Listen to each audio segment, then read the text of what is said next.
兄弟们，我们的凯迪拉克新车提回来之后，这个地方一定要注意了啊！都说了无数遍了，不管你的是 CT 系列还是 XD 系列，我们座椅下方都有2个裸露的出风口，这是我们空调暖风出风口，你看这么大的一个口子，一点防护都没有。我们后排经常坐人的情况下，脚上沾那些小石子啊、小零食啊掉进去了，时间久了产生异响异味很麻烦的。如果掉的不深的话，我们就拿个吸尘器把它吸出来就好了。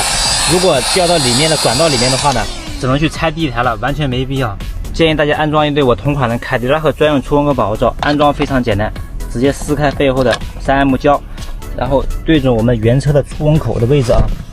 直接往上去套牢即可，非常简单。这边是装过的，这边是没装的，可以看一下这个区别，还是非常明显的。有了这个出风口保护罩之后，再也不用担心会掉进异物了，真的是花小钱办大事啊，人手必备的一个小配件。